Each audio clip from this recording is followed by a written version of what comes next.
So, let's go! Day 3. So, nasa Bukidnon na kami. Roty Peaks Camp Ridge Camp, whatever.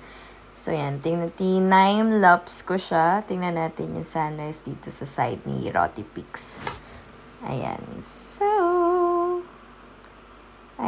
after mag-time lapse ko, nag-ikot-ikot muna kami sa areas. Wala pang tao. Kami pa lang yata yung gising at this time.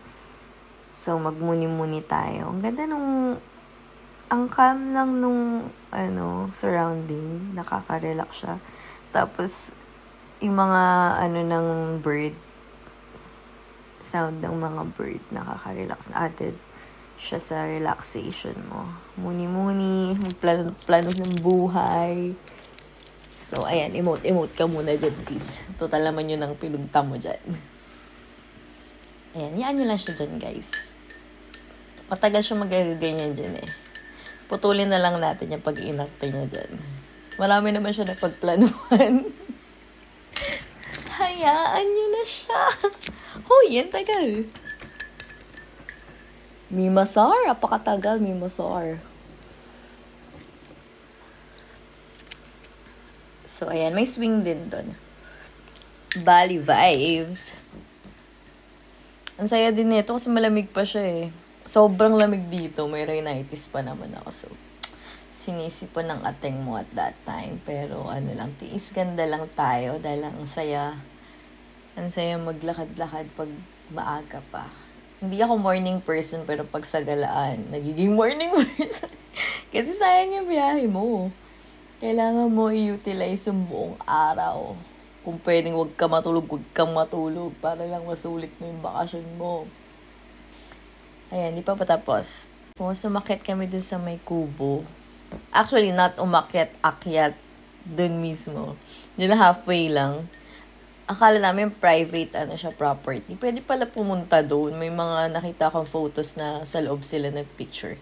I'm not sure if accommodation nila yon or talagang for photos yung area na yun. Pero maganda dyan sa part na yan. Although si Bukidnon, akala ko yung parang yung sa North Mindanao na, ano ba yung pinuntahan kong isa? Basta yung pinuntahan akong isa eh. Depende pala, may pupuntahan ka pang area na para kita yung mga cone, yung mga ng mountains. So ayan, di pa rin siya tapos magmuni. Kaya mo yan, maraming pinag-iisipan yan. O, diba? Tapos may sweet na cat dito. Magbe-breakfast na kami. Tapos nagpapapet siya, no? Ayaw niya umalis. May asthma si girl, pusa. Ayaw niya umalis. Nahubaran na nga, parang nanay na nga siya. Ayan, sobrang sweet nung cat na yan. Gusto niya talagang magpakarga. May asthma nga sis, di pwede. Hanggang dun lang. Tapos yan, dahil buwis-buhay ka, mag-aakit ka kung saan pwede. Yan, maara-ara siya. Hanggat di ka napapahamak, huwag kang titigil. Charis lang, naman yan. Safe naman yung mga yan. For photo talaga siya. So, ayun na nga, no. At tumalikod pa nga, ayaw talaga makontento. Gusto niya yung mas adventurous na way. Nagkape tayo guys, nagkakape pala ako habang ino-audio recording ko tong isang to. Ang sarap nung hangin dyan, malamig pa kasi morning, tapos sobrang fresh pa nung hangin dyan, malamang alam mo yun, ang laki ng difference nung amoy probinsya sa city. Kaya ang sayang bumalik sa probinsya eh. Tapos, Roty Peaks pa rin to. Ayan yung accommodation namin. Yung nasa left. Siya, TP hut. A-hut yung iba tawag dyan. Pero TP yata dito. Para siyang Baguio to. May mga pine trees siya dyan. Tapos, dito din yung area nung bonfire sa left side nito. So, doon kami tumambay nung last night na may mga nakausap kaming mga traveler din sila. So, ayun, masarap din siguro dito umidlip. Ang nito eh, may shade naman siya ng bahagya. Lalim. Ayan, paalis na kami nito kasi bababa kami ng Dahilayan. So, ayan. Sorry na guys, naka-landscape siya kasi pang YouTube sana eh. Kasi tamad na ako mag-edit.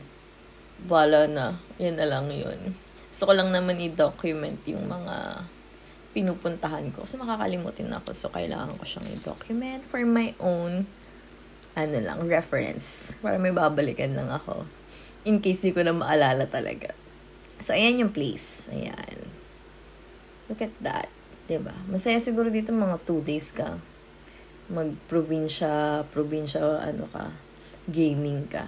Ito yung loob nung A-hut or yung TP hut.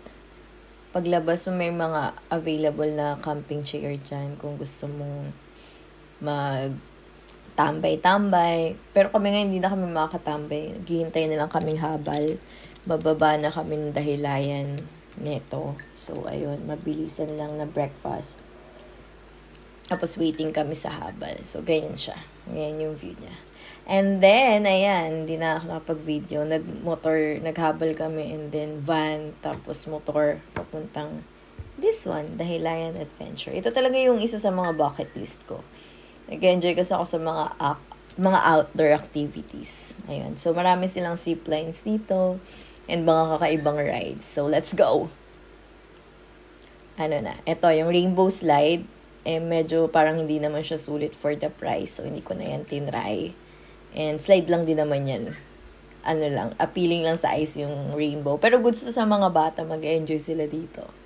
Pero ako, tapos na ako dyan sa mga pa-zipline, mga pa-ganyan-ganyan. So, pass muna tayo, guys. And then, may hanging bridge dito. Papunta dun sa mga rides. Hindi ko alam kung may other way, pero ito yata yung easiest way papunta dun sa next na mga rides. So, yan. Kung takot ka sa heights, pumikit ka na lang at dahan-dahanin mo. Pero dahil si ating mo is maligalig, gusto niya pang tumakbo-takbo dyan. Tapos, meron din siyang restaurant sa loob, aside dun sa Pine Grove yata na restaurant. Ito, merong Jessie's Diner. Pero snack lang dito, more of burgers and stuff lang. Pasta, mga ganun lang. So, yan, may mga vintage car dyan. Ayan. Hindi ko alam kung working pa or may makina pa yung mga yan. Baka chassis na lang sila. Hindi ko na sinili. Pero ang gaganda. Ang cool talaga. Kasi ito, first time ko diba? Alam mo, first time lumipad eh. Ginawang tennis eh. Long tennis pala eh. Golf yan sis. Pero na-gets ka naman na, naka-after. So, mga 3 try eh. Nakuha naman na natin kung paano siya. So, thank you kay Jack. Tinuruan niya ako dyan. So, ito yung isa sa mga rides na gusto ko talagang puntahan.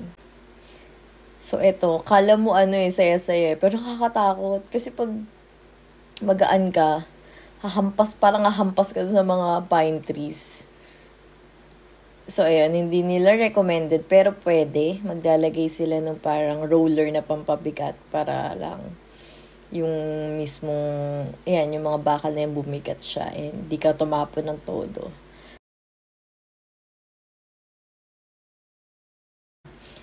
Ito yata yung Razorback. Ito, 2 round.